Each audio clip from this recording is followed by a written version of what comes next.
स्वस्ति नो बृहस्पतिर्दधातु ॐ शान्तिः शान्तिः शान्तिः। सद्गुरु नमः पार्वती पतये हर हर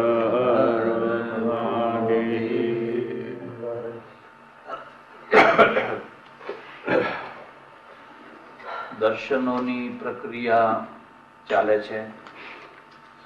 જુદા જુદા દર્શનોના જુદા જુદા વિચારો, જુદા જુદા લક્ષ્યો, એ બધું સાંભળવાથી આપણા મસ્તિષ્કમાં વૈચારિક શક્તિનો વધારો થાય. એક તરફ માહિતી વધે, બીજી તરફ એવું પણ થાય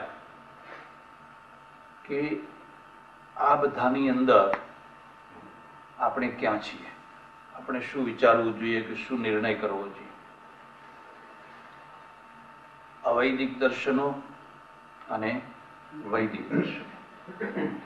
વૈદિક દર્શનો 6, એના 2 જોડકા બનાવ્યા એટલે થઈ ગયા 3.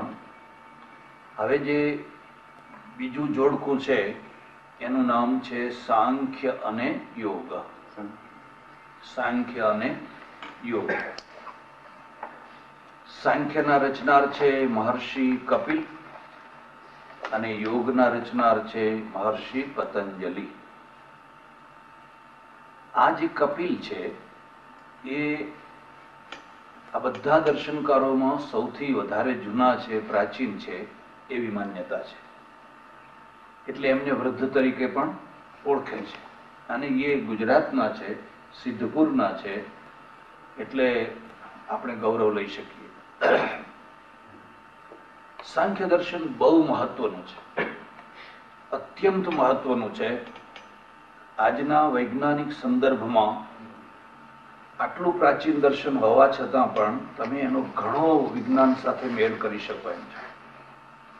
એટલે પહેલા એની પ્રક્રિયા ધીરે ધીરે હું તમને કહેવાનો પ્રયત્ન કરીશ. સાંખ્ય નામ કેમ પડ્યું? તો સંખ્યા ઉપરથી સાંખ્ય, સંખ્યા ઉપરથી સાંખ્ય. તમને રસ પડે તો હું થોડી સંસ્કૃતમાં વ્યાકરણની વાત કરું.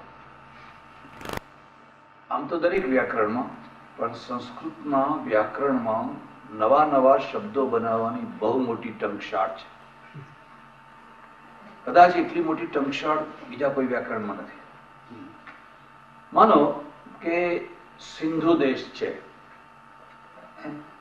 સિંધુ એટલે સિંધ, સિંધુ દેશ છે.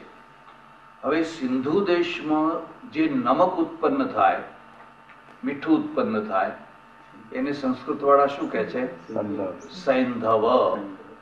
સૈંધવ તદ્ભવ.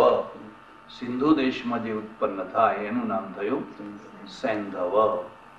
પણ આ સૈંધવ છે એ માત્ર સિંધુ દેશ પૂરતું જ ના રહે, નમક પૂરતું જ સીમિત ના રહે. એ દેશના ઘોડાનું નામ પણ સૈંધવ. જે સિંધુ દેશનો ઘોડો છે એનું નામ પણ સૈંધવ. એથી પણ તમે આગળ વધો તો સિંધુ દેશમાં કોઈ રાગ બન્યો હોય તો એ રાગનું નામ પણ બને સૈંધવ. આને શું કહેવાય? આને તદ્ધિત કહેવાય. તમને જરા કઠણ લાગશે, પણ સંસ્કૃતમાં કૃદંત અને તદ્ધિત આ બે પ્રક્રિયા છે. રામ શબ્દ બન્યો તો રમુ ધાતુ છે, ધાતુ એટલે વર્મ. હવે એ રામ બન્યો કેવી રીતે? તો એમ નહીં, ગમે તેવી રીતે નહીં. હું ઘણી વાર છોકરો પૂછું કે છોકરા તારું નામ શું? કે ટીનુ. પપ્પુ. ટીનુ ને પપ્પુ નો શું અર્થ થાય? તો કે મમ્મી પૂછો. મમ્મી નો શું અર્થ થાય? મમ્મી કેવી રીતે શબ્દ બન્યો? તો કે પપ્પાને પૂછો. શબ્દો છે પણ એની કોઈ વ્યુત્પત્તિ. અમારે ત્યાં સંસ્કૃતમાં ખાસ પદ્ધતિ છે પ્રત્યેક શબ્દની વ્યુત્પત્તિ. અને પ્રત્યેક શબ્દની વ્યુત્પત્તિ હોવાના કારણે શબ્દ પોતે બોલે છે. શબ્દ પોતે તમને વ્યુત્પત્તિ કરતા આવડવી જોઈએ. એટલે અમારે આ વેદમાં જે 6 અંગ છે એમાં એક અંગનું નામ છે નિરુક્ત. નિરુક્ત એના ઋષિ છે યાસ્કાચાર્ય. દાખલા તરીકે કમાડ, આપણે ગુજરાતીમાં કમાડ કહીએ ને, કમાડ. હવે એને હિન્દી વાળા કિવાડ કે, કિવાડ. મેં પૂછ્યું ભાઈ એની વ્યુત્પત્તિ કરો. ये तो हिंदी शब्द है, इसकी कैसे व्युत्पत्ति होगी? मैं हमारी बुद्धि से थोड़ो प्रयत्न કર્યો. એને ઉઘાડતા બંધ કરતા કી એવો અવાજ કરે, કી ઇતિ વદતી ઇતિ કિવાડ. ખરું? આમ ઉઘાડો ત્યારે, આમ બંધ કરો ત્યારે પણ પ્રત્યેક શબ્દની વ્યુત્પત્તિ. હું એકવાર ટ્રેનમાં જાઉં ગુજરાતમાંથી દિલ્હી તરફ, આજુબાજુ 4-5 વરાઓ, બધા 6-7 વરા છોકરાઓ, ગમ્મતિયાર બધા, ટીખડી. પછી મેં પણ એમના સાથે મજાક કરવાનું છે. મેં કીધું તારું નામ શું? તો કે અબ્બાસ. આ તો સંસ્કૃતનું નામ છે. હવે તમે કલ્પના કરી શકો છો કે અબ્બાસ શબ્દ સંસ્કૃતનો છે? મને કે ના. મેં કહ્યું જો આ અબ્બાસ છે ને એ તો અમારા વિષ્ણુ ભગવાનનું નામ છે. તમને કોઈની કલ્પના આવી શકે છે? અપ એટલે જળ. અપ શબ્દનો અર્થ થાય જળ, અને આસ એટલે રહેવું. જળમાં જે રહેતા હોય એનું નામ થાય અબ્બાસ. અરે ત્યાં તો બહુ ગજબની વાત છે. તો આ કઈ ઉપરથી કરેલી વાત નથી, આ ખરેખર એની વ્યુત્પત્તિ છે. ખરેખર એની વ્યુત્પત્તિ છે. એટલે તદ્ધિત પ્રક્રિયા જે છે એમાં તમે કેટલાય નવા નવા શબ્દો બનાવી શકો, અને એ શબ્દોનો કોઈ અંત નહીં એટલા શબ્દો તમે બનાવી શકો. તો સંખ્યા છે જેમાં સંખ્યાની પ્રધાનતા છે.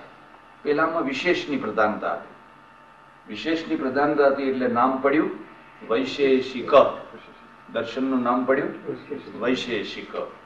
પેલામાં ત્રાજમાં જે પ્રમાણ એની પ્રધાનતા હતી એટલે એનું નામ પડ્યું ન્યાય.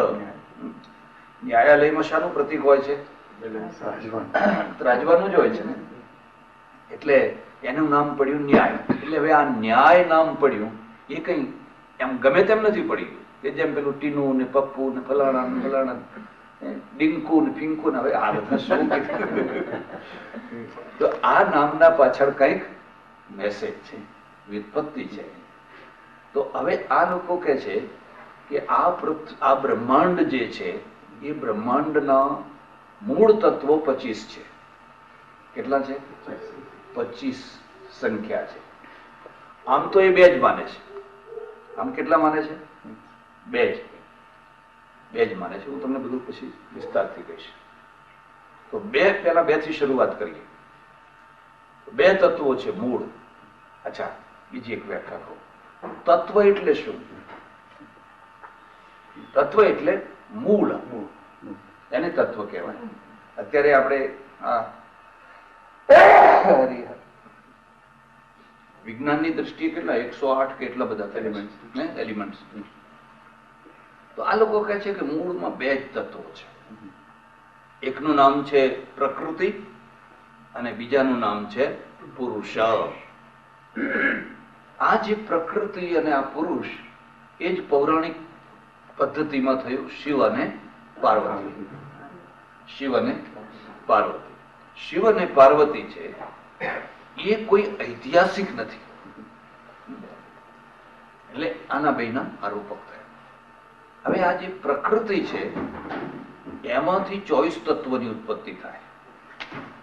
એ બારણું પણ ખુલ્લું રાખો તો વાંધો નહીં. બે ખુલ્લા રાખો.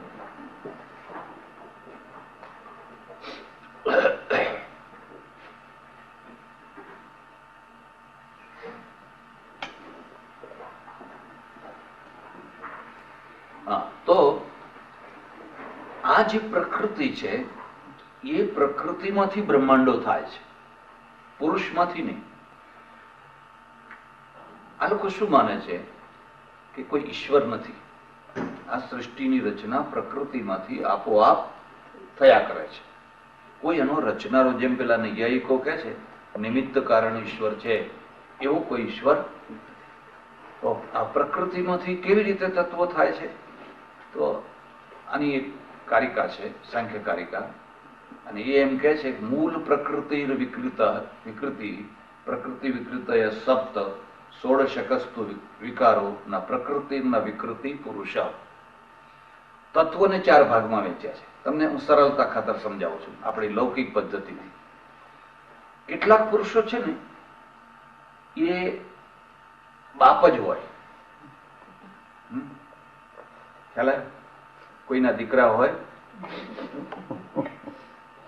અને કેટલાક પુરુષો છે એ દીકરા હોય પણ કોઈના બાપ હોય. હવે આગળ વંશ ના ચાલે એટલે કોઈના દીકરા તો ખરા પણ આગળ છોકરા ના થયા એટલે કોઈના બાપ થયા.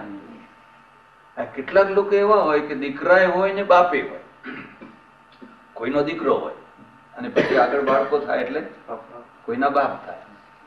અને કેટલાક તત્વો એવા છે કે ના કોઈના બાપ હોય ના કોઈના દીકરા હોય. એમ સાંખ્યમાં શું છે કે મૂળ જે પ્રકૃતિ છે, એટલે મૂળ જે તત્વ છે એ કોઈનો દીકરો નથી, બાપ છે. કારણ કે કોઈમાંથી ઉત્પન્ન થયો એ અનાદિ છે. અને આ સાંખ્ય શાસ્ત્રની અસર ગીતા ઉપર, ભાગવત ઉપર, મહાભારત ઉપર, મનુસ્મૃતિ ઉપર બહુ મોટી અસર છે આ સાંખ્ય શાસ્ત્ર. તમે ગીતામાં જોશો તો એક બીજા અધ્યાયનું નામ જ છે સાંખ્ય યોગ. બીજા અધ્યાયનું નામ જ સાંખ્ય યોગ છે. અને ગીતામાં વારંવાર સાંખ્ય સિદ્ધાંત, ગીતામાં જે સાંખ્ય સિદ્ધાંત છે એ શ્રેશ્વર છે, એટલે ઈશ્વર સહિતનો છે, નિરીશ્વર નથી. પ્રકૃતિમ પુરુષમ ચૈવ વિદ્યનાદિ ઉભાવપી. ગીતામાં હે અર્જુન, પ્રકૃતિ અને પુરુષ આ બંનેને તું અનાદિ જાણ. વિકારાંશ્ચ ગુણાંશ્ચૈવ વિદ્ધિ પ્રકૃતિ સંભવાન. પણ વિકાર જે ગુણો છે એ આ પ્રકૃતિથી ઉત્પન્ન થયેલા છે એવું તો જાણ. એટલે આખા સાંખ્ય સિદ્ધાંત એમાં આવે છે. હવે આમનું એમ માનવું છે કે આ પ્રકૃતિ એટલે શું? લખવું હોય તો લખી લો. સત્વ, રજ અને તમ.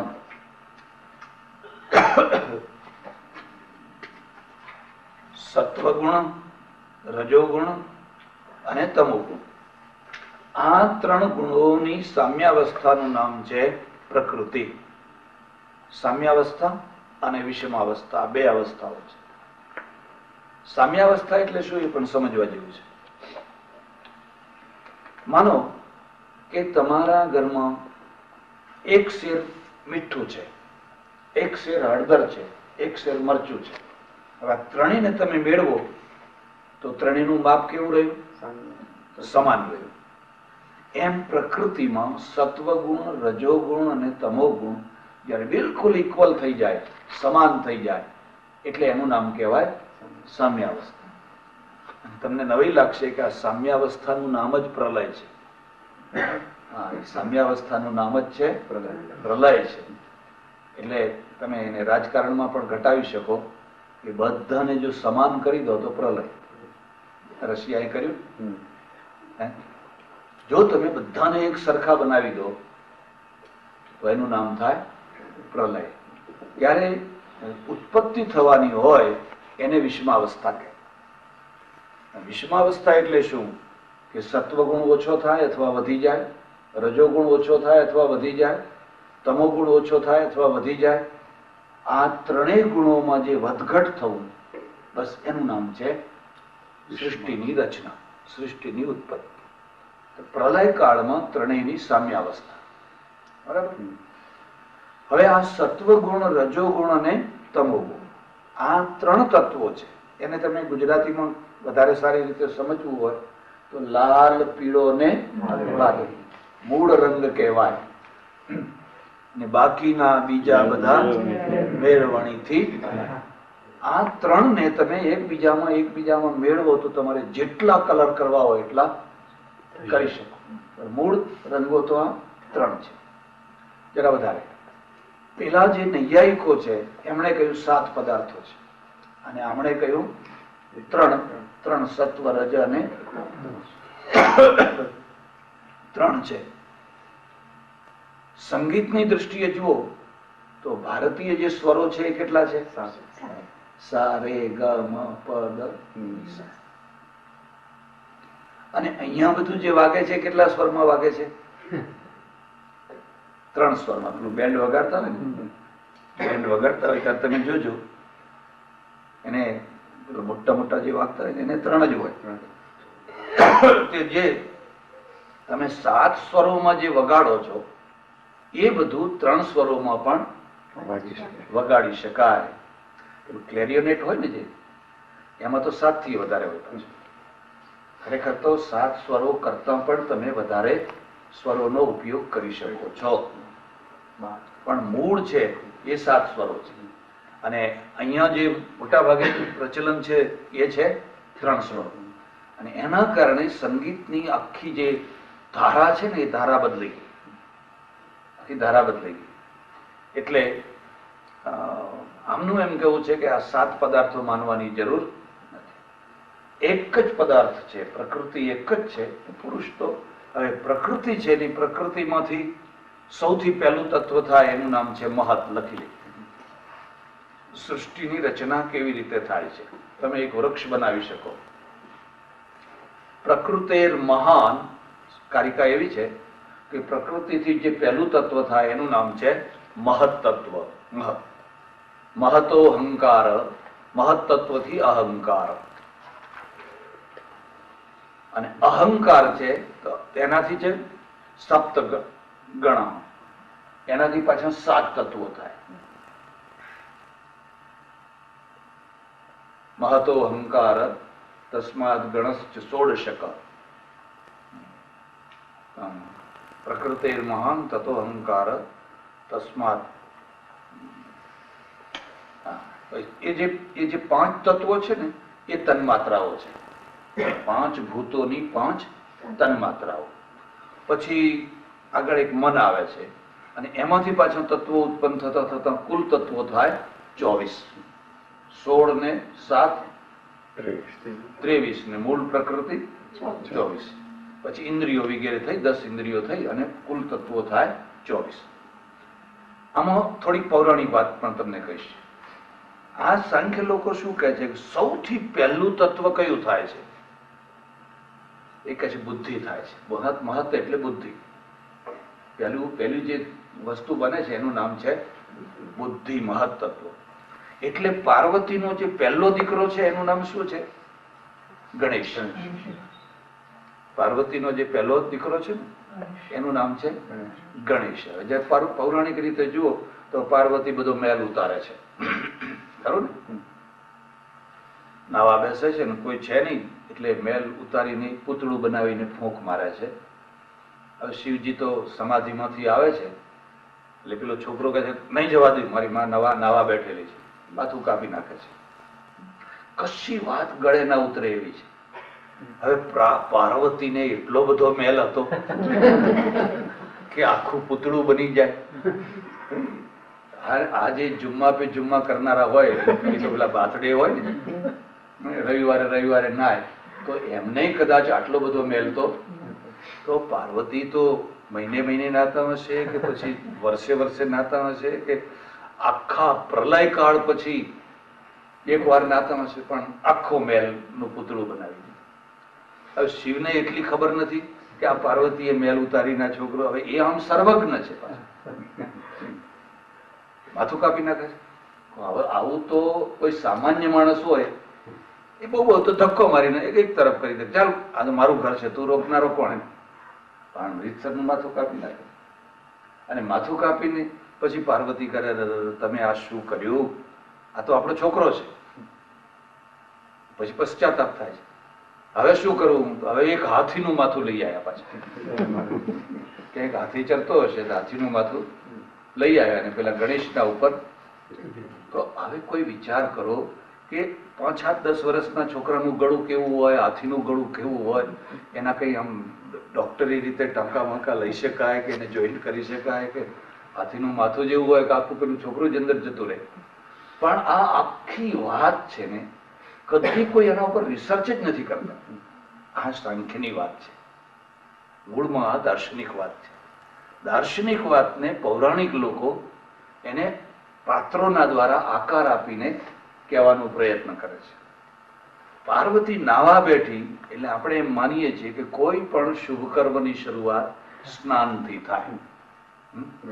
તમે કોઈ પૂજા કરવા બેઠા હો એટલે પેલા સોપારીનું નવડાવવાની કરે, રિદ્ધિ બુદ્ધિ સહિત આમ ગણપતિ હોય ને એને તમે નવડાવો, પછી બધું કામ આગળ થાય. આપણા ત્યાં નાયા વિના કામ થઈ શકે? એટલે પાર્વતી છે એ પ્રકૃતિ છે, અને એ પ્રકૃતિ છે જ્યારે સૃષ્ટિની ઉત્પત્તિ કરવાની હોય, સૃષ્ટિની રચના કરવાની હોય, ત્યારે એને પૌરાણિક દ્રષ્ટિએ સ્નાન કરવા બેસે છે. અને મેલ એટલે શું? આ બધી બીજી વાત સમજજો કે તમારા શરીરમાંથી કષ્ટ આપ્યા વિના, ખોડ ઉત્પન્ન કર્યા વિના જે સહજ રીતે નીકળે અને નીકળવાથી તમને જે શાંતિ મળે એનું નામ કહેવાય મલ, મેલ. મને એ લખ્યું છે, આ નખ મેલ છે. નખ એટલે ઉપર જે કાળો ભાગ આવે એ મેલ છે. કારણ કે તમને અમુક ટાઈમે તો કાપવા જ કરે, કે હવે ઘણા લોકો નથી કાપતા. આટલા લાંબા લાંબા કોઈ નથી ને. It's a good observation. Observation, very good. અને એને લાંબા લાંબા નખ હોય એને આપણે ત્યાં શું કહ્યું ખબર છે? સુર્પ નખા. સુપડા જેવા નખ. નખ કેવા છે? સુપડા જેવા. એટલે સુર્પ એટલે સુપડું અને નખ એટલે નખ. મોટા મોટા સુપડા જેવા નખ છે. એટલે એ મેલ છે. નાકમાંથી જે કાઢો એ મેલ છે. આંખમાંથી પિયા નીકળે એ પણ મેલ છે. કાનમાંથી જે નીકળે એ પણ મેલ છે. તમને કફ વગેરે નીકળે એ પણ. તો શરીરમાંથી કેટલાક ભાગ એવી રીતે નીકળ્યા કરતા હોય છે જેને આપણે મેલ કહીએ. એટલે મૂળ પદાર્થને હાનિ પહોંચાડ્યા વિના હાથ કાપી નાખે મેલ ના કહેવાય, એને મેલ ના કહેવાય, એને મેલ કહેવાય. એટલે પ્રકૃતિ જ્યારે બ્રહ્માંડની રચના કરે છે ત્યારે સૌથી પહેલા એ બુદ્ધિની રચના કરે છે, મહત્તત્વની રચના કરે, એવું સાંખ્યો માને છે. અને જરા આપણા વ્યવહારમાં તમે જોશો તો માનો કે તમારે ભાખડા બાંધ બનાવો છે, અહીંયા કોઈ એક મકાન બનાવવું છે, તો પહેલા ક્યાં બનવાનું? બુદ્ધિ.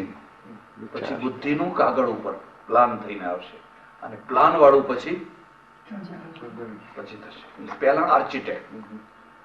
આર્કિટેક્ટ એટલે અમારે ત્યાં શું કહેવાય છે? મદ બુદ્ધિ સ્થા.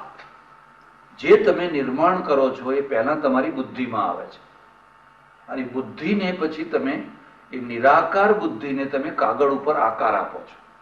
કે ભાઈ વર્લ્ડ ટ્રેડ સેન્ટર કેવી રીતે બનાવવું? તો એમ તો નથી 2-4 કડિયા બોલાય કે ચડવા માંડો અને વર્લ્ડ ટ્રેડ થઈ ગયું. એવું તો કઈ વર્લ્ડ ટ્રેડ થઈ શકે? એ કોઈને કોઈ બહુ મોટા આર્કિટેક્ટના દિમાગમાં એ વસ્તુ આવેલી હોવી. તાજમહાલ બનાવો છે તો એના દિમાગમાં આવે, અને દિમાગની વસ્તુને પછી એ કાગળ ઉપર ઉતારે, નકશો બનાવે. એટલે આર્કિટેક્ટ અને એન્જિનિયર આ બે અલગ વસ્તુ છે. ખ્યાલ આવે છે? આર્કિટેક્ટનું કામ છે નકશો દોરી આપો, પ્લાન બનાવી આપો, અને એન્જિનિયરનું કામ છે પ્લાન પ્રમાણે વસ્તુ બનાવી આપી. આ ભાખડા ડેમનું આર્કિટેક્ટ અમેરિકન હતો કોઈ, ખબર છે તમને? અહીં અમેરિકન હતો, એને આખા ભાખડા ડેમનો પ્લાન બનાવી આપ્યો. પછી નહેરુજી કે બધાએ થોડી ઊંચાઈ વધારવાનો આગ્રહ કર્યો, એને ના પાડી. અને ઊંચાઈ નહીં, બધા આટલું જ બરાબર છે. બેમાં મતભેદ થયો, એ છૂટો થઈ ગયો. કે તમે તમારે વધારવું હોય તો વધારો, પણ મેં જે પ્લાન બનાવ્યો એ બરાબર છે. હવે એને જે મૂર્ત રૂપ આપે એનું નામ કહેવાય ઇન્જિનિયર. આવી જ રીતે ઋષિ છે ને, મૌલિક વિચારો, મૌલિક જે નવીન વિચારો, જે નવું ચિંતન, જે નવું દર્શન આપે છે એ આર્કિટેક્ટ છે.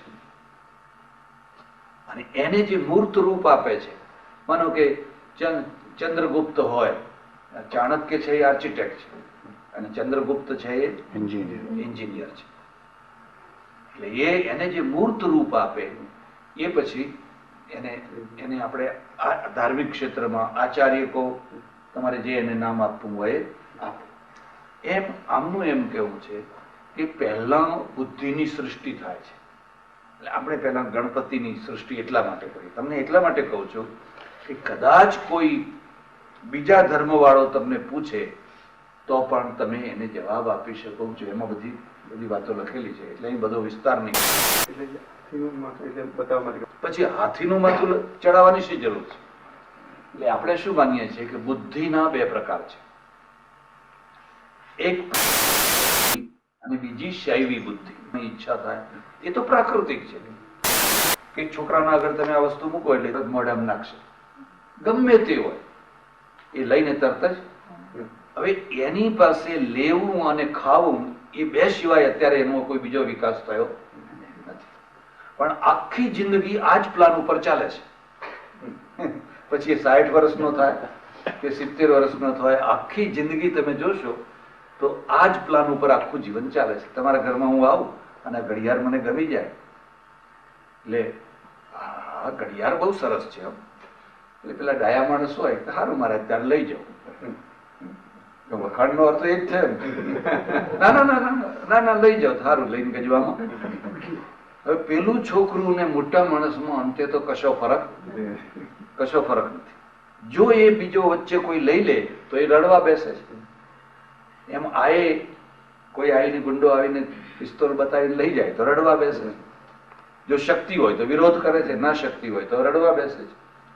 એટલે આમનું શું કહેવું છે કે બે બુદ્ધિઓ છે, એક પ્રાકૃતિક બુદ્ધિ, અને પ્રાકૃતિક બુદ્ધિની જે પ્રવૃત્તિ છે એ સહજ પ્રવૃત્તિ છે. કોઈને એમ કહેવું નથી પડતું કે ભાઈ ભૂખ લાગે તો ખાજો. એટલે તમે નહીં કહો તો ખાવાના જ છે, કઈ ખાવા માટે ઉપદેશ આપવો પડતો નથી, પણ ન ખાવા માટેનો ઉપદેશ આપવો પડે છે. ન ખાવા માટેનો ઉપદેશ આપવો પડે છે કે જો હું ભલે ગમે એટલી ભૂખ લાગી હોય પણ આ વસ્તુ હોય કે આવું હોય તો નહીં ખાવાનું, એ ઉપદેશ આપવો પડે. પેલી પ્રાકૃતિક બુદ્ધિ આમ ઢાળવાળી છે અને શૈવી બુદ્ધિ છે એ કૈલાસ ઉપર ચડવાની છે, એટલે કૈલાસમાં રહે છે. ખ્યાલ આવે? એટલે એ શૈવી બુદ્ધિમાં ઉપર ચડવાનું છે અને પેલી પ્રાકૃતિક બુદ્ધિમાં નીચે ઉતર. પાણીને તમારે નીચે મોકલવું હોય તો એના માટે કઈ પંપ લગાવવો પડે? એ તો આપોઆપ જવાનું. જેમ ઢાળ વધારે એમ એની ગતિ વધારે. અને જ્યારે એ પાણીને ઉપર મોકલવું હોય તો હોર્સ પાવર વાળા પંપ લગાવવો પડે. ભાઈ આટલા હોર્સ પાવર, આટલા હોર્સ પાવર, આટલા હોર્સ પાવર. એમ હાથીનું માથું છે એ શૈવી બુદ્ધિ છે. પહેલું જે માથું હતું એ પ્રાકૃતિક બુદ્ધિ છે. પ્રાકૃતિક બુદ્ધિ અને શૈવી બુદ્ધિમાં શું ફરક છે? તો પ્રાકૃતિક બુદ્ધિમાં સહજ રીતે ભોગો તરફ પ્રવૃત્તિ, સહજ રીતે. ખાવું ઉપલક્ષણ છે, ખાવું એટલે માત્ર ખાવું નહીં, પણ ઇન્દ્રિયો જે છે એની જે આવશ્યકતાઓ છે એ તરફ દોડ દોડ દોડ દોડ દોડ દોડ દોડ કરવું, આ પ્રાકૃતિક બુદ્ધિ છે. અને શૈવી બુદ્ધિ છે એમાંથી ઉર્ધ્વગામી થઈ થઈ થઈ થઈ શિવના તરફ જવું, એ શૈવી બુદ્ધિ છે. એટલે પહેલી જે બુદ્ધિ હતી એ પ્રાકૃતિક હતી, એનું છેદન કરવામાં આવ્યું અને પછી કઈ બુદ્ધિ મૂકી? શૈવી બુદ્ધિ. એટલે આપણા ત્યાં એક બીજી માન્યતા પણ છે કે જમણા હાથના ગણપતિ, જમણી સૂંઢના ગણપતિ બહુ સારા કહેવાય. હવે તો તમે પેલા ઘડનારાને કહો તો જમણી સૂંઢના ઘડી આપે, એવું કઈ નથી કે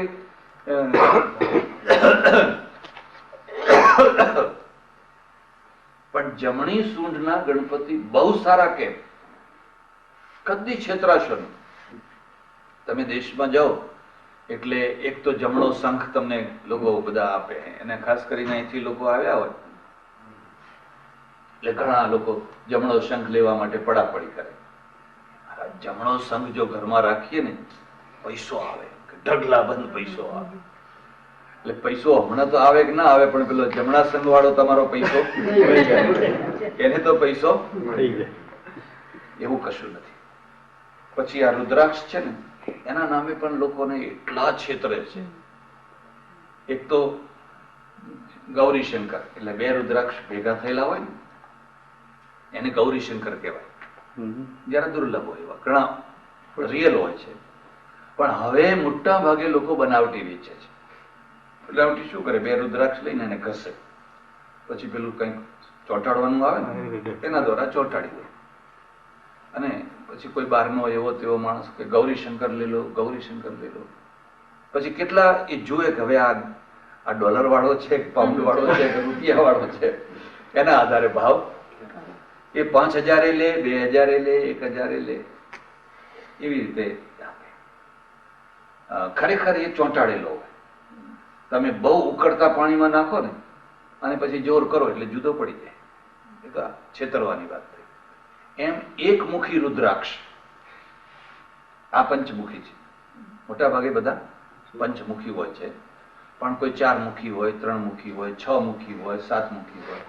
એમાં એકમુખી રુદ્રાક્ષ છે ને એ બહુ દુર્લભ હોય, ભાગ્યે જ હોય. એટલે નેપાળમાં પહેલા કાયદો એવો હતો કે એકમુખી રુદ્રાક્ષ કોઈને મળે તો એને સરકારને આપી દેવાનું.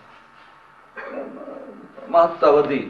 હવે લોકો શું કરે કે બનાવટી આવું આમ ધારી પાડીને એક મુખી બનાવી દે કે મહારાજ સાहब आपके लिए एक मुखी लाया हूं, सिर्फ आपके लिए.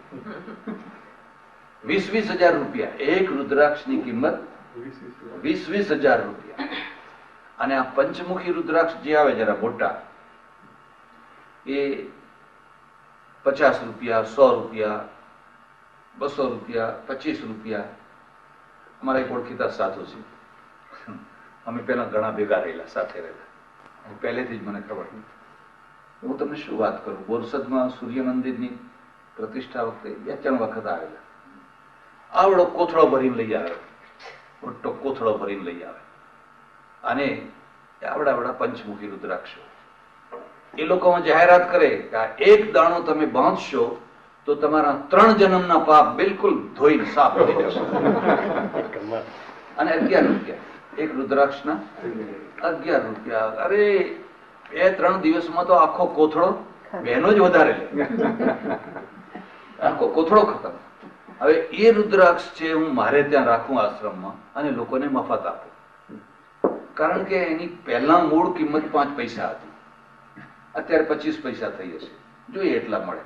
હવે પેલો 5 પૈસાની વસ્તુ કે બહુ તો 25 પૈસાની વસ્તુ સીધી 11 રૂપિયામાં આપે. કેટલા ટકા નફો થયો? અને વાત શાની કરવાની? વૈરાગ્ય. આ પૈસો કઈ સાથે આવવાનો? 11 રૂપિયામાં આખો કોથળો. મને કે દેખો તુમ ક્યાં કરતે હો, સારા આખો બોરો કે ઉપડી ગયો. એટલે વળી પાછો એવો બોરો બીજા ગામમાં લઈ જવાનો.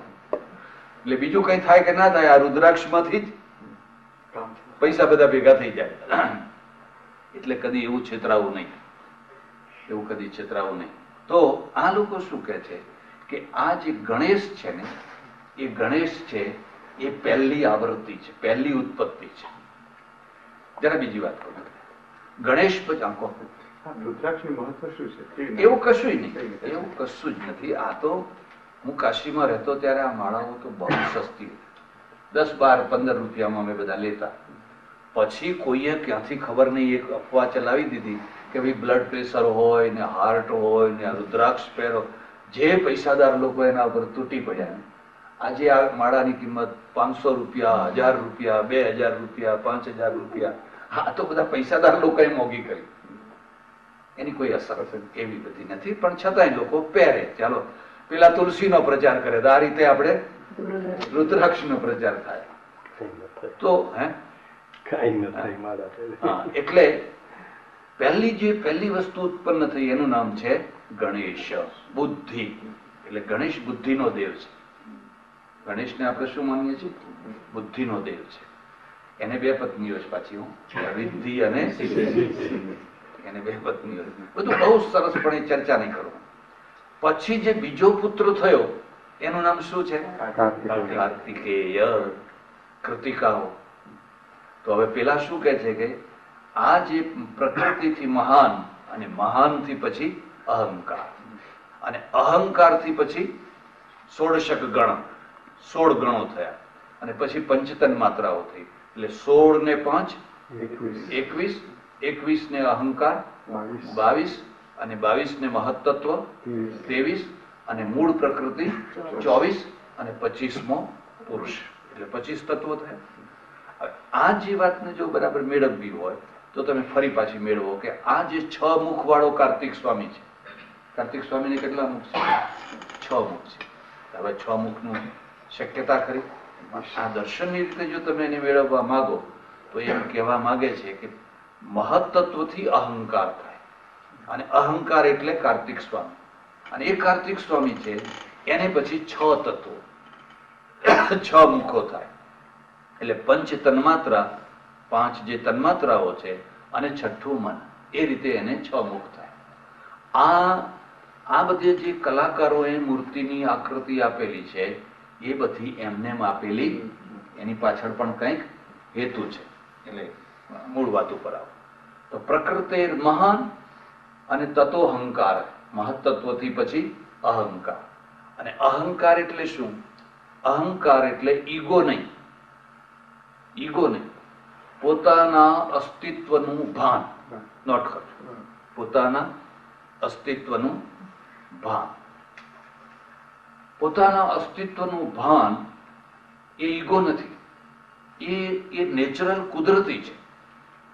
અત્યારે માનો તમે ગમે એવા તન્મય થઈ ગયા હો, હું કંઈક બોલતો હું, તમે કંઈક સાંભળતા હો, તો એ સમયે પણ હું છું, હું સાંભળું છું, એવું જે તમને ભાન રહે છે એનું નામ અહંકાર.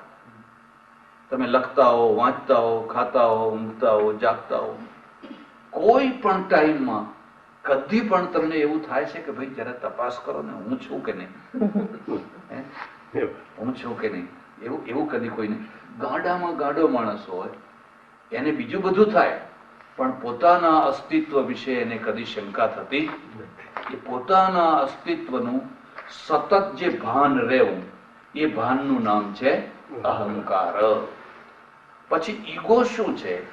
એ ભાનની સાથે કંઈક છું, હું છું એટલું જ નહીં, પણ હું કંઈક છું, હું કંઈક છું, એ એનું પહેલું પગથિયું આવ્યું.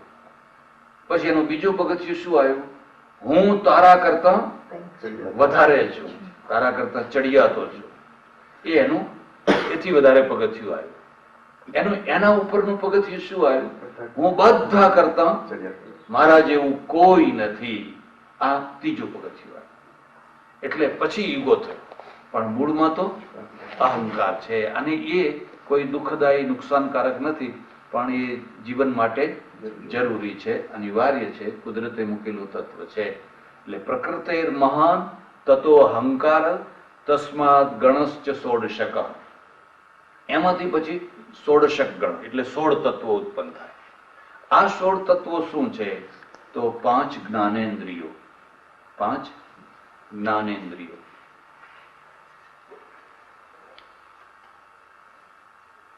જ્ઞાન પ્રાપ્ત કરવામાં જે ઉપકરણ થાય, હેતુ થાય, એનું નામ છે જ્ઞાનેન્દ્રિય. તો માનો કે તમે આ વસ્તુને જુઓ છો, આંખ ના હોય તો જોઈ શકાય. એટલે આંખ શું છે? પ્રત્યક્ષ અનુભૂતિ કરવા માટેની જ્ઞાનેન્દ્રિય. અને એ ખબર નહીં, કોઈ પણ લેબોરેટરીમાં જઈને પૂછો કે ભાઈ આંખમાં કયા કયા તત્વો છે, એમાં કેલ્શિયમ છે, એમાં ફલાણું છે, એમાં ફલાણું છે, એમાં ફલાણું છે, તો આ ચામડીમાં છે, છતાં ચામડીથી આપણે જોઈ શકતા. અને આના અંદર જે કંઈ તત્વો ભર્યા છે, એ તત્વોમાં એવી શું વિશેષતા છે? કોર્નિયા હોય કે ફલાણું હોય કે ફલાણું હોય, કે માણસ બધું જોતો થઈ જાય છે, જોતો થઈ જાય છે. અને હું તમને શું વાત કરું, તમે એક આંખનું અધ્યયન કરો ને, માત્ર આંખનું, હાથ જોડી દો ભગવાનને. તમે જોજો જરા, આંખને બહિર્ગોળ બનાવી અર્ધગોળ બહિર્ગોળ બનાવી. હવે એને સપાટ બનાવી હોત તો, બહિર્ગોળની જગ્યાએ સપાટ બનાવી હોત તો તમે તમારી ગાડીનું જે દર્પણ છે ને એ થોડું બહિર્ગોળ છે, અને બહિર્ગોળ છે એટલે દૂરનું, અને એને જો સીધું આપણે આ અરીસો સીધો મૂકી દો તો દૂરનું દેખાય. આંખ છે એને એવી બહિર્ગોળ બનાવી છે બધું દૂર સુધીનું તમને જોઈ શકાય છે. પછી આમ આમ આમ ફરી શકે છે, ફ્લેક્સિબલ છે ને, એટલે આમે ફરી શકે, આમે ફરી શકે છે. અને પછી વ્યવસ્થા એવી છે કે આ ફરે એટલે આ ફરે. હવે જો એમાં કંઈક કર્યું હોય કે આ આમ જાય ને આમ જાય તો શું થાય? તમને એમ લાગશે કે ખરેખર કોઈએ ગજબનો પ્લાન બનાવેલો છે, અદ્ભુત પ્લાન બનાવેલો છે. એ આંખ એટલી બધી કોમળ છે કે એના ઉપર કવચ મૂકી દીધું, આપોપચાર આમ આમ આપોઆપ બંધ થઈ જાય. કાન ઉપર ના મૂક્યું, નહીં તો આપણે રાત્રે સુઈ જઈએ કાન ઉપર આમ ઢાંકીને સૂઈ જઈએ, પછી કોઈ ગમે એવો બેલ વગાડે કે ગમે એવો કોઈ ઢોલ વગાડે તો પછી આપણે ઉઠીએ જ નહીં. એટલે કાનને ઉઘાડા રાખે કે તમે ગમે એવી નહીં તો કોઈ ઘણા કરે, કારણ કે પરમેશ્વર બચાવવા માંગે છે. બંદૂક ફૂટી, ધડાકો થયો, ધરતીકંપ થયો એટલે એને ઉઘાડા રાખે. અને એને પાછા કેવા કર્યા ખબર છે? રકાબી જેવા. એટલે સાઉન્ડ બધો આમ ફરીને પાછો, એમને એમ કઈ નથી બનાવ્યા, પણ એની આકૃતિ એવી બનાવી છે કે કોઈનો પણ સાઉન્ડ આવીને ટકરાય પછી એના મોજા થઈ અને પડદા સુધી. એટલે રચના એટલે ગજબની રચના છે. નાકમાં ખબર નહીં એવું કયું કેમિકલ મૂક્યું છે કે તમને સુગંધ દુર્ગંધ, બાકી હાથમાં કઈ ખબર ના પડે. અને જીભમાં એ જ્ઞાનેન્દ્રિય છે, તરત જ દાળ ખારી મીઠી કેવી છે એ બધી જીભને તરત જ ખબર પડે. પણ આપણે દાળમાં હાથ બોરીએ તો મીઠું નાખ્યું છે કે નથી નાખ્યું એની કઈ ખબર પડે. એટલે આ જે 5 જ્ઞાનેન્દ્રિયો છે એ 5 જ્ઞાનેન્દ્રિયોની રચના થઈ. એવી જ રીતે 5 કર્મેન્દ્રિયો, 5 કર્મેન્દ્રિયો. હવે 5 કર્મેન્દ્રિયો શું છે? જેનાથી જ્ઞાન થાય એ જ્ઞાનેન્દ્રિય, અને જેનાથી કર્મ થાય એનું નામ છે કર્મેન્દ્રિય. હાથ પગ વગેરે વગેરે એ 5 કર્મેન્દ્રિયો બતાવે. એટલે અને પછી 5 તન્માત્રા, 5 તન્માત્રા, અને 16મું મન, 16મું મન. હવે આ જે મન છે ને એ નૈયાયિકો અને સાંખ્ય અને આપણા મોટા ભાગના દર્શનો એવું માને છે કે મન છે ને એ સૂક્ષ્મ કણ છે, સૂક્ષ્મ કણ છે. આજે વિજ્ઞાન સાથે એનો મેળ નહીં બેસે, પણ છતાં એ ટાઈમમાં આ લોકોએ જે નિર્ણયો કરેલા, અને એને તીવ્ર ગતિ છે. આલાત ચક્ર ઉપમા આપી છે. કેવું? આલાત ચક્ર. આલાત ચક્ર એટલે શું? કે એક લાકડું તમે સળગાવ્યું હોય અને પછી એને આમ ગોળ ગોળ ફેરવો, અને ઝડપથી ફેરવો એટલે એ અંગારો તમને આખા વર્તુળમાં તમને અંગારા. તો ખરેખર તો જયારે અહીંયા એ લાકડું છે ત્યારે અહીં નથી, પણ ન હોવા છતાં પણ ગતિ એટલી બધી ઝડપથી છે કે તમને એકદમ એને આલાત ચક્ર કહે. એવી રીતે મનમાં એટલી બધી તીવ્ર ગતિ છે કે સેકન્ડના 1000માં કરોડમાં ભાગમાં આખા શરીરમાં એ ફર્યા કરે. એટલે પગમાં કોઈ વીંછી કરડ્યો હોય તો તરત ખબર પડી જાય. મન સંદેશો આપે કે વીંછી કરડ્યો છે, વેદના, એટલે પગ આમ આપણે આમ લઈ લઈએ. આ બધું એટલી ઝડપથી થાય કે કાળને આપણે સેકન્ડ પણ કહી શકીએ. સેકન્ડથી પણ બહુ ઓછા ભાગમાં બધું થાય, કારણ કે મન ગતિશીલ છે, મનમાં તીવ્ર ગતિ છે. એટલા માટે એટલે 5 કર્મેન્દ્રિયો, 5 જ્ઞાનેન્દ્રિયો, 5 તન્માત્રા. તન્માત્રાને જરા સમજવા જેવી છે. તદેવ માત્રમ તન્માત્રમ.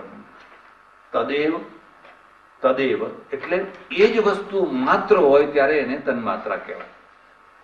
તમને ઉદાહરણ આપો એટલે ખ્યાલ આવશે. માનો કે તમે ઘઉંનો લોટ લીધો, તો હવે એ લોટ જે કણ છે એમાં માત્ર ઘઉં જ છે, એટલે એને તન્માત્રા કહો. પણ હવે ઘઉંના લોટમાં તમે બાજરીનો લોટ નાખ્યો, એમાં તમે ચણાનો લોટ નાખ્યો, એમાં મીઠું નાખ્યું, એમાં પાણી નાખ્યું, આ બધું કરીને તમે એને કંઈક બનાવ્યું. એમાં ઘઉંની માત્રા વધારે છે, પણ હવે તન્માત્ર નથી, એમાં બીજી બધી વસ્તુઓનું પણ મિશ્રણ થયું.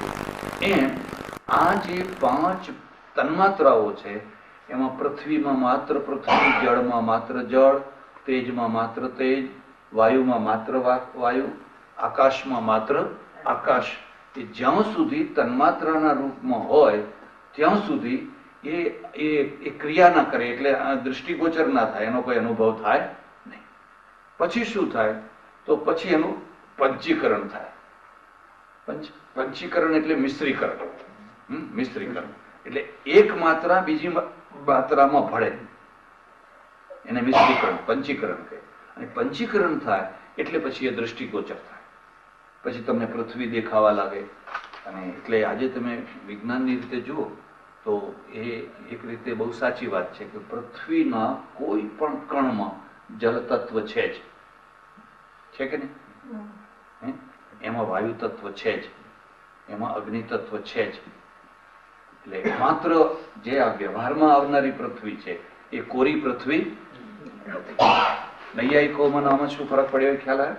નૈયાયિકોનું શું કહેવું, આપણે જે વિચાર કર્યો નૈયાયિકોનું શું કહેવું છે કે પૃથ્વીના પરમાણુઓ મળતા મળતા મળતા મળતા ચતુર્મુખ સુધીનું જે જાડું રૂપ થયું એટલે આપણે પૃથ્વીનો અનુભવ કરતા થયા. આમનું શું કહેવું છે કે આ પંચીકરણ થયું, અને પંચીકરણની પ્રક્રિયા આવી છે કે પહેલા દરેકને અડધું અડધું કરી નાખો, 50%, 50%, 50%, અને પછી બાકીના જે 50% અલગ કર્યા એના ફરી 4 ભાગ કરો, એના ફરી 4 ભાગ કરો. તો પોતાના સિવાય 4માં એ ઉમેરી દો, પોતાના સિવાય બીજા 4માં એ ઉમેરી દો, એમાં બીજાના 4 પણ પોતાનામાં ઉમેરી દો. એટલે 50%, જેમ આપણે નથી કે ભાઈ આ કંપનીના શેરમાં 51% આમના, બાકીના 10% તમારા, 10% તમારા, 10% તમારા. તો હવે જેના 51% કે 50% હોય એનું બધું ચાલે. એમ આ જે પૃથ્વી તત્વ, જળ તત્વ, વાયુ તત્વ, અગ્નિ તત્વ, એ બધાના 50% સેપરેટ, અને બાકીના 50% ક્યાંથી આવે? તો બીજામાંથી ટુકડા ટુકડા લઈને એમાં મિશ્રીકરણ કર્યું. એટલે પ્રત્યેક દ્રવ્યમાં, પ્રત્યેક ભૂતમાં બીજા ભૂતોનો અંશ પણ છે જ. મુદ્દો સમજાય? એ રીતે આ 16 તત્વો થયા. અને પેલા જે 5 પંચ તન્માત્રાઓ છે એમાંથી ફરી પાછા 5 ભૂત થયા. હવે જે 5 ભૂત થયા એમાંથી પાછું જે ઉત્પન્ન થાય એ પદાર્થાંતર ના કહેવાય. પદાર્થાંતર એ મોડેલ ના કહેવાય, એનું એ જ કહેવાય. અગ્નિમાંથી અગ્નિ થાય, વાયુમાંથી, એટલે એને તત્વોમાં ગણાય. તત્વ તો મૂળ જ કહેવાય. તો આવી રીતે 24 તત્વો પ્રકૃતિનો અને 25મો પુરુષ. હવે પુરુષ શું છે? ન પ્રકૃતિ ન વિકૃતે પુરુષ. એ કોઈનો બાપ પણ નથી અને એ કોઈનો બેટો પણ નથી. પુરુષ કોઈમાંથી ઉત્પન્ન નથી થયો, અને પુરુષમાંથી કશું ઉત્પન્ન થતું તો એ શું છે? જેવો છે એવો ને એવો છે, એટલે 25મો પુરુષ. મુદ્દો સમજાય? ફરી આ લોકોના સિદ્ધાંતને પરિણામવાદ કે છે. લખી પરિણામવાદ. પેલા નૈયાયિકોનો કયો વાદ હતો? આરંભવાદ. આરંભવાદ.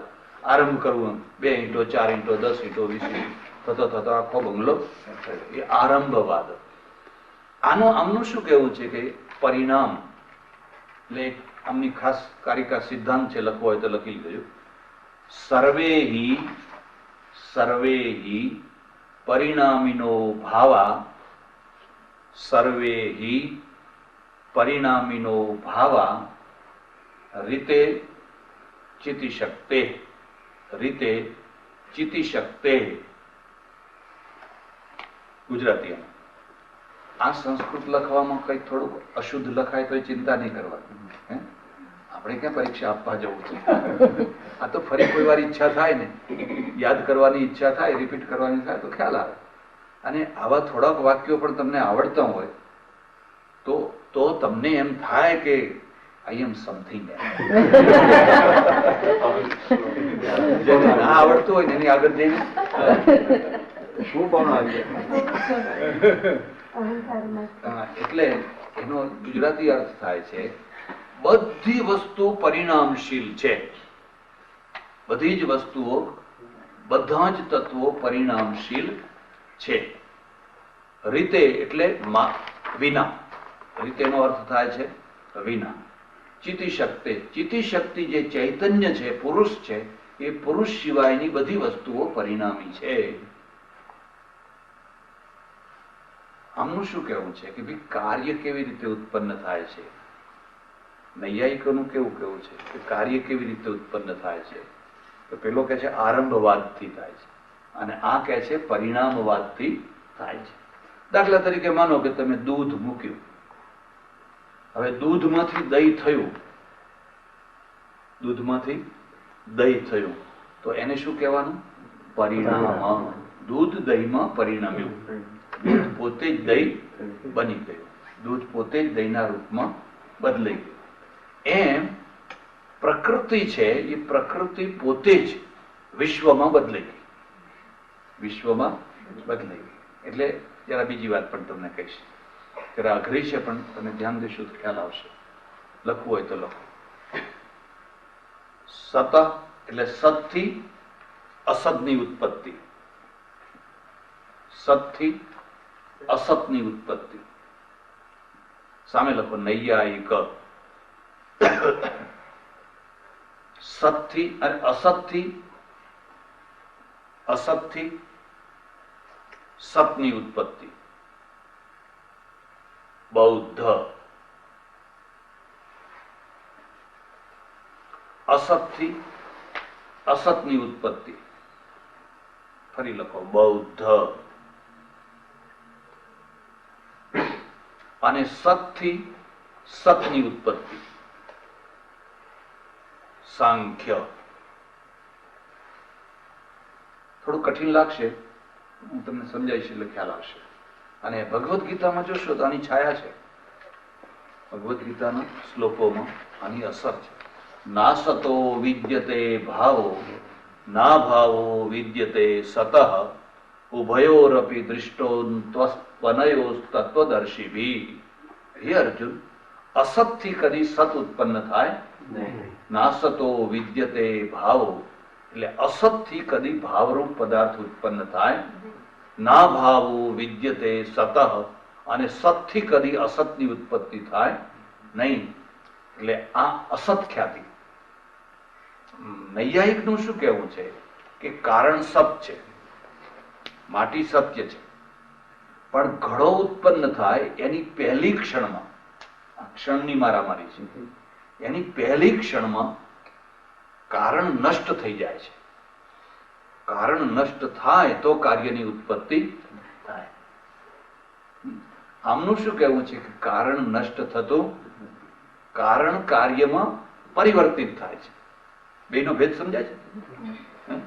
પેલો શું કહે છે કે તમે અંકુર નાખ્યું, બીજ નાખ્યું, તો જ્યાં સુધી બીજ નષ્ટ નહીં થાય ત્યાં સુધી અંકુર થવાનો નથી. એટલે બીજ જેમ જેમ બીજ નષ્ટ થતું જશે એમ એમ અંકુર ઉભો થશે. સાંખ્યવાળાનું શું કહેવું છે કે ના ના ના ના, એ વાત તમારી બરાબર નથી. એ જે બીજ છે ને એ અંકુર રૂપમાં પરિણામ પામે છે. બીજનો નાશ થતો નથી, પણ એ અંકુર રૂપમાં પરિણામ પામે છે. એને તમારે ડ્રામાનું ઉદાહરણ પણ આપ્યું છે. એટલે આનું શું કહેવું છે કે જે સત હોય એની જ ઉત્પત્તિ થાય, જે સત ના હોય એની ઉત્પત્તિ થાય. તો નૈયાયિકનું શું કહેવું છે કે જો કાર્ય પહેલેથી જ સત હોય તો એને ઉત્પન્ન કરવાની જરૂર જ ક્યાં છે? એ તો છે જ, પછી એને ઉત્પન્ન કરવાની જરૂર ક્યાં છે? એટલે સાંખ્યવાળા શું કહે છે, માટીમાં ઘડો પહેલેથી છે જ, માટીમાં ઘડો પહેલેથી છે જ. કુંભાર એને ઉત્પન્ન નથી કરતો, માત્ર એને પ્રગટ કરે છે. બેનો ભેદ સમજાય? એ આ એમ કહે છે કે પડદાના પાછળ નટ છે જ, કલાકાર છે જ, એ પડદો હટે છે એટલે કલાકાર પ્રગટ થાય છે, કે કલાકાર ઉત્પન્ન થતો નથી. કલાકાર તો પહેલેથી છે જ. એમ તમે માનો કે એક પથ્થર છે અને પથ્થરમાંથી મૂર્તિ બનાવો છો, હે, તો નૈયાયિક શું કહે છે કે પથ્થરમાંથી નવી મૂર્તિ તમે ઉત્પન્ન કરો છો. આ મૂર્તિ પહેલા હતી નહીં. કોઈ કલાકારે, કોઈ કારીગરે છીણીઓ મારી અને મૂર્તિનો નવી ઉત્પન્ન કરી. સાંખ્યવાળા શું કહે છે કે ના ના, એ પથ્થરમાં મૂર્તિ હતી જ. પેલા કલાકારે ઉપરના છોતરા કાઢી નાખ્યા. ઉપરના જે વગર જોતા છોતરા હતા ને, એ છોતરા કાઢી નાખ્યા. બાકી મૂર્તિ તો પહેલેથી હતી જ. તો કોઈ કહે કે તો પછી કલાકારને બોલાવવાની શી જરૂર છે, લાવો ને આપણે જ કાઢી નાખી. હથોડીને છીણી લઈ અને તો કે તમે કરી શકો છો. અને એક માણસ બેસી ગયો ને હથોડી છીણી થઈ ટીચ ટીચ ટીચ ટીચ કરવા માંડ્યો અને પછી કઈ આકાર બન્યો. તો કે આ તો મૂર્તિ તો ના, કે આ જ હતું અંદર. ખ્યાલ આવે છે? આજે તમે આ નીકળ્યું ને એ જ એમાં હતું. એટલે તમે પણ નૈયાયિકનું શું કહેવું છે કે પહેલા તમે નિશાન નક્કી કરો અને પછી ગોળી ચલાવો. અને જો એ ગોળી વાગી તો તમારું નિશાન લાગ્યું, અને ના વાગી તો ના વાગ્યું. સાંખ્યવાળા શું કહે છે કે પહેલા ગોળી ચલાવો, પછી જઈને ગોળ લીટું કરી આવો. અહીં જ નિશાન વાગવાનું, આ જ નિશાન હતું. એટલે કદી નિશાન ફેલ જાય, કારણ કે ગોળી વાગે ત્યાં જ આપણે ચકેડું કરી દેવાનું. આ બેનો મત છે. અને આ જુદા જુદા મત છે, પણ એની અસર થાય છે દર્શન ઉપર, સૃષ્ટિની રચના ઉપર. સૃષ્ટિની રચના કેવી રીતે થઈ એના ઉપર. એટલે આમનું એમ કહેવું છે કે ચિત્તી શક્તિ એટલે પુરુષ, પુરુષ એટલે કે આત્મા. અને એ પણ લખી લો, પુરુષ નામ કેમ પડ્યું, પુરુષ કેમ કહો છો?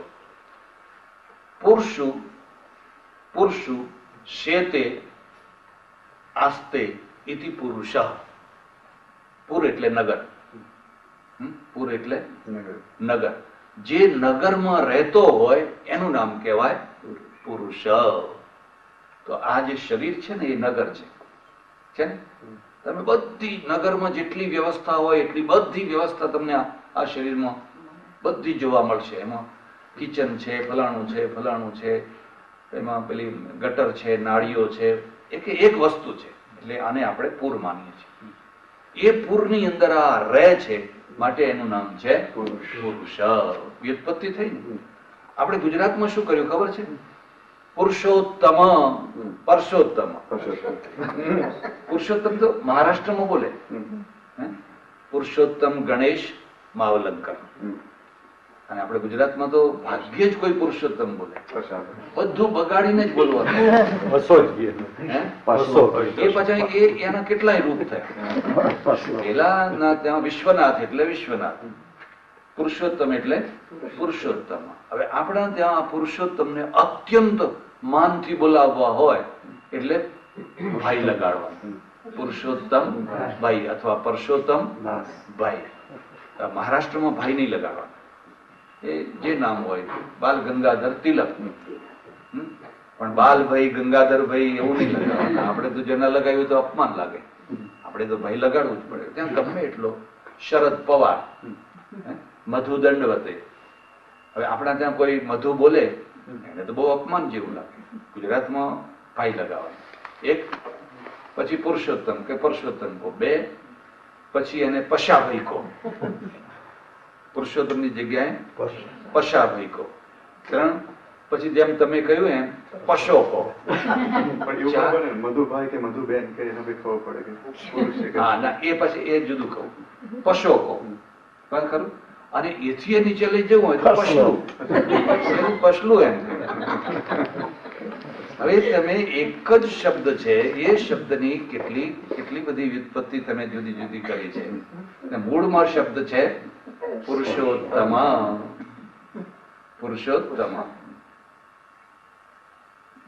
તમને ભલામણ કરું કે જે આ નામ હોય ને, ઓછામાં ઓછા નામને જાણવાનો અર્થ કરો. એક સજ્જન બેઠેલા, હવે મને ખબર નહીં કે આમાં કોઈ પશાભાઈ છે કે નહીં. નથી, એટલું સારું છે. એ તો હાથ ઊંચો કરો. મેં કહ્યું તમારું નામ શું? તો મને કે ભોગીલાલ. મેં કીધું, ભોગીલાલનો અર્થ શું થાય? હવે કથાકાર પાછા હો, મોટા કથાકાર. અરે કે તો આજ સુધી કદી વિચાર જ ના કર્યો. તમે કહો હવે તમે આજ તો વિચાર કરો કે ના, અર્થ તો સારો નથી એનો. અર્થ તો સારો નથી. મેં કહું એનો સારો અર્થ કરી આપો. તમે જે અર્થ માનો છો એવો અર્થ નથી. ભોગી છે એ અમારે સંસ્કૃતમાં ભોગી સર્પને કહે છે. એની જે ફણ છે ને એને ભોગ કહેવાય.